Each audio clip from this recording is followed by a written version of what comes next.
এই মুহূর্তের ব্রেকিং যে নিউজ আপনাদের দেব সেটা খুব গুরুত্বপূর্ণ। মিনিস্ট্রি অফ হোম অ্যাফেয়ার্স মানে স্বরাষ্ট্র মন্ত্রক, কেন্দ্রীয় স্বরাষ্ট্র মন্ত্রক একটি নির্দেশিকা জারি করেছে এবং যেখানে বেশ কয়েকটি রাজ্যকে মক ড্রিলের জন্য প্রস্তুত থাকার জন্য বা মক ড্রিল করার জন্য কিন্তু এই নির্দেশিকায় জানানো হচ্ছে। গভর্নমেন্টের সূত্র মারফত যে খবর আমরা পাচ্ছি যে 7th মে থেকে এই মক ড্রিল করার নির্দেশ একটা দেওয়া হয়েছে এবং তার জন্য প্রস্তুত থাকতে বলা হয়েছে বেশ কয়েকটি রাজ্যকে। কোন রাজ্য সেগুলো এখনো পর্যন্ত আমরা জানতে পারিনি, যেই মুহূর্তে আমরা জানতে পারবো আপনাদের সামনে সেই আপডেট তুলে ধরার চেষ্টা করব। এবং 1, 2, 3, 4 করে 3, 4, 5টা পয়েন্ট এরকম তুলে ধরা হয়েছে কি কি করতে হবে কি কি করতে হবে না, মানে এই মক ড্রিলের সময় কি কি মেজার্স নিতে হবে সেই বিষয়গুলো কিন্তু তুলে ধরা হয়েছে। এক এক করে এই বিষয়গুলো আমরা জানার চেষ্টা করব। আমার সঙ্গে এই মুহূর্তে স্টুডিওতে রয়েছেন প্রাক্তন সেনাকর্তা কর্নেল দীপ্তাংশু চৌধুরী। দীপ্তাংশুদা, খুব গুরুত্বপূর্ণ, আমরা যখন এই আলোচনাও বিভিন্ন জায়গায় চাউর হয়ে গিয়েছে, ভীষণ রকমভাবে কথা হচ্ছে যে ভারত এর পরের কি অ্যাকশন নেবে, এখনো কেন কোনো অ্যাকশন নেওয়া হলো না, ভারত কেন কোনো ব্যবস্থা নিল না, এই সমস্ত একটা ব্যাপার যখন আসছে সেই জায়গায় দাঁড়িয়ে কেন্দ্রীয় স্বরাষ্ট্র মন্ত্রক বেশ কয়েকটি রাজ্যকে বলেছে মক ড্রিল করো এবং সেগুলো বেশ কয়েকটা পোর্শন 1, 2, 3, 4 করে কতগুলো বিষয় জোর দেওয়া হয়েছে। আমি আপনার কাছে প্রথমে আপনার রিয়াকশনটা জানতে চাইবো, এই মক ড্রিলের জন্য প্রস্তুত থাকার কথা বলা এটা কতটা তাৎপর্যপূর্ণ এবং কোন দিকে ইঙ্গিত করছে? দেখুন, এটা ফর এনি ইভেন্চুয়ালিটি, যেহেতু আমরা একদম লাইন অফ কন্ট্রোল অথবা ইন্টারন্যাশনাল বর্ডারে আইবল টু আইবল কন্ট্যাক্ট, বিশেষ করে northern sector, northern command, western command আর সাদার্ন কমান্ড, এই তিনটে যেহেতু পাকিস্তান রিলেটেড আমাদের অ্যাটাক, সো এই তিন জায়গায় আমাদের entire Indian army is on alert. এই যখন অ্যালার্ট, তো আমরা এই সময় এটাও জানতে পেরেছি যে পাকিস্তানের প্রাইম মিনিস্টার, প্রধানমন্ত্রী শাহবাজ শরীফ বলে দিয়েছে যেখান থেকে থ্রেট পারসেপশন আপনাদের মনে হয়, পাকিস্তান আসিম মুনিরকে বলেছে, চিফ অফ আর্মি স্টাফ, তো আপনারা সেখানে অ্যাটাক করতে পারেন। সো ভারতকে for any eventuality we have to be prepared যে কি হতে পারে। আমরা গতকাল রাত থেকে দেখেছি পাঞ্জাবে বিভিন্ন জায়গায়, ফিরোজপুর এবং আলার ব্ল্যাকআউট, মানে ধরো রাত্রির বেলা অ্যাটাক হবে, যদি মানে একটা যখন ফাইটার আসছে, যখন রাত্রিরে যখন প্লেন বোম ফেলবে, সেই লোকাল হয়, ধরো জালান্ধারে ফেললো অথবা ফিরোজপুরে ফেললো, ওরা জেনারেলি এরিয়াটা জানে, গ্রিডটা জানে, কিন্তু সেখানে যদি মানে একটা শহর কিরম করে বুঝতে পারে, অথবা একটা মফস্বল যেখানে অনেক লাইট জ্বলবে, মুভমেন্ট হবে, রাডারে ক্যাচ হবে, প্লেনের মধ্যেও ওরা দেখতে পাবে, মানে that is how it is. So যখন এখানে হবে সেই জায়গাটা ওরা they will launch their missiles or they will drop their bombs. তো এইখান থেকে যে মক ড্রিল যেগুলো হয়, অন্ধকার করে দেওয়া হয়, সাইরেন বাজানো হয়, যখনই একটা খবর পায় যে সিভিল অ্যাডমিনিস্ট্রেশন যে এখানে একটা এয়ার অ্যাটাক হতে পারে, তো এইটার জন্যে শুধু ব্ল্যাকআউট না, এবং যত মানুষ আছে তাদেরও বাঁচতে হবে। ফর এক্সাম্পল, ওদের কাছে গ্রিড রেফারেন্স আছে, ফিরোজপুরে ধরো একটা এরিয়ার গ্রিড রেফারেন্স, ওখানে গিয়ে ধরো একটা ইনস্টলেশন আছে, অয়েল ডিপো আছে, এরা কোথায় মারে বেসিক্যালি যেখানে ইনফ্রাস্ট্রাকচার অ্যাসেটস আছে, ধরো তেলের ডিপো অথবা অ্যামিনেশন ডিপো অথবা এমন কোনো ইম্পর্টেন্ট জায়গা, ধরো আমাদের ফর এক্সাম্পল ওয়েস্ট বেঙ্গলে ধরে নাও ফারাক্কা ব্যারেজ অথবা দমদম ক্যান্টনমেন্ট এয়ারপোর্ট, যেখান থেকে নষ্ট হয়ে গেলে আমাদের ধরো হাওড়া ব্রিজ, এখন সেকেন্ড হুগলি ব্রিজ, তো ধরো হাওড়া এবং কলকাতাকে দুটোকে যদি আমরা মানে আলাদা করে দিতে পারি, তো 3টে ব্রিজ আছে আমাদের, তিনটে ব্রিজ ভেঙে দিলে ব্যাস হয়ে গেল, আমাদের দুটো শহর টুইন সিটি আলাদা আলাদা হয়ে গেল।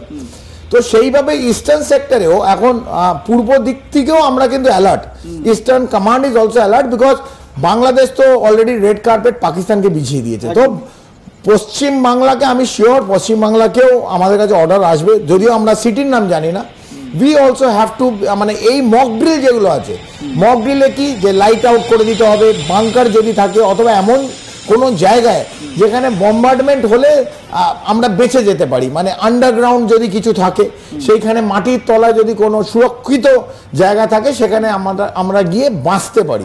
আমি ঠিক এই জায়গা থেকে আপনার কাছে একটা প্রশ্ন, কলকাতায়, মানে আমরা যেহেতু কলকাতায় বসে এই আলোচনাটা করছি, এই জায়গাটাকেই আমরা একটা আলোচনার কেন্দ্রবিন্দুতে আনছি, কলকাতায় যদি এই রকম কিছু অ্যালার্ট থাকে বা কলকাতায় যদি এই মক ড্রিলগুলো করতে হয়, সেক্ষেত্রে কলকাতায় কি এই মানে কলকাতাবাসীকে নিরাপদে নিয়ে যাওয়ার জন্য যে সাধারণত বাংকার থাকে, সেই ইনফ্রাস্ট্রাকচার কি আছে? আমাদের সেই ইনফ্রাস্ট্রাকচারও নেই। আমাদের যে সিভিল ডিফেন্স, দেখুন এটা যে কোনো উন্নত দেশে এই সিভিল ডিফেন্স একটা ডিপার্টমেন্ট আমাদেরও মানে রাজ্য সরকারের civil defence and disaster management বলে ডিপার্টমেন্ট আছে। কিন্তু যে কোনো উন্নত রাষ্ট্রে অথবা রাজ্যে এইটা মক ড্রিল চলতে থাকে। এটা নট যে আজকে ইন্ডিয়া পাকিস্তান লড়াই জিগির উঠলো অথবা বাংলাদেশ থেকে কিছু হতে পারে তাই আমরা এটা করছি না। এটা মাঝে মাঝে, for example once in a year অথবা 6 মাসে একবার অথবা বছরে একবার, সো দ্যাট যারা এর মধ্যে এই ড্রিলের মধ্যে কি কাকে করতে হবে ইট ইজ লেড আউট, সেইটা সরকারকে বুঝিয়ে দিতে হবে। এভরিওয়ান, প্রত্যেক নাগরিকের কিছু না কিছু ড্রিল আছে। এবং ধরো যারা সিভিল ডিফেন্স এমপ্লয়িজ থাকে যে সরকারে, তাদের কিছু লক্ষণীয় কাজ করতে হবে। সেইটা যদি পরিষ্কার না হয় তাহলে ওই একটা ধরো হঠাৎ সাইরেন বাজিয়ে দিল আজকে অথবা অন্ধকার করে দিল, মানুষ কি বুঝবে? মানুষকে কেউ অর্ধেক লাইটই অফ করবে না। কে কোথায় যেতে হবে যদি এরকম একটা সাইরেন বাজে, তো 3টে সাইরেন প 3টে সাইরেন বাজলো তো তোমাকে এই করতে হবে, একটা লম্বা সাইরেন হলো তোমাকে এই করতে হবে, 3টে শর্ট সাইরেন, এটা তো একটা রুটিন এক্সারসাইজের মতো, রুটিন এক্সারসাইজ, 3টে short siren, so you have to do this. এই কথাটা যদি ক্লিয়ার, মানে এই সিগন্যালগুলো যদি ক্লিয়ার না হয় তো মানুষ সেইভাবে অ্যাকশন নিতে পারবে না। অ্যাকশন নিতে গেলে কি করতে হবে একজন নাগরিককে ক্লিয়ার। এর মধ্যে অনেক যারা বয়স্ক বার্ধক্য হয়ে গেছে তাদের জন্য কি আছে, অনেক ছোট আছে তাদের জন্য কি করতে হবে। So the rules and thing let down. কিন্তু আমাদের আনফর্চুনেটলি পশ্চিমবাংলায় civil defence department is a dead department.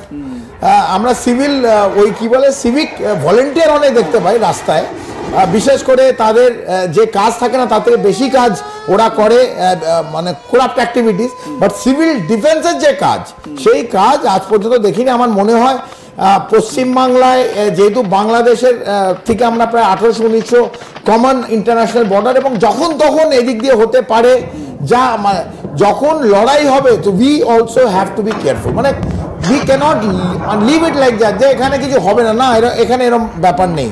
এবং আমাদের ধরো বাংকার এবং ফার্স্ট এড, যদি ধরো কারোর, তখন তো আর গিয়ে হসপিটাল দৌড়াতে পারবে না, সো কি ফার্স্ট এড বাড়িতে রাখবে, কিভাবে আমরা বাঁচাতে পারবো মানুষকে। যদি মানে স্তূপাকার যদি ধরো বিল্ডিং পড়ে গেল, অ্যাজ এ নাগরিক তোমার কি ডিউটি, সঙ্গে সঙ্গে ফায়ার ব্রিগেড আসবেন এবং কত জায়গায় ফায়ার ব্রিগেড যাবে। ধরো এটা তো যদি ধরো বম্বার্ডমেন্ট হলো, ধরো কলকাতা একটা এরিয়া হলো, ধরো আমরা যেখানে আছি এই বৃহৎ জায়গাটা বোম্বার্ড, কত জায়গায় ফায়ার ব্রিগেড যেতে পারবে। তো অ্যাজ এ নাগরিক আমার ইমিডিয়েট কি কাজ, সেইগুলোকে ঝালিয়ে নিতে হবে এবং তার প্র্যাকটিস, যেমন এইবার সরকার বলেছে 7th মেতে করা দরকার। আমার মনে হয় একদিন করে তো কিছু হবে না। আর আমরা এটাকে যদি বারবার এটা আমাদের মধ্যে না ঢুকে যায়, it is very difficult to মানে গেট ইট। এই ড্রিলটা জানতে হবে লোকদের, এই ড্রিল না জানলে করতে পারবে না।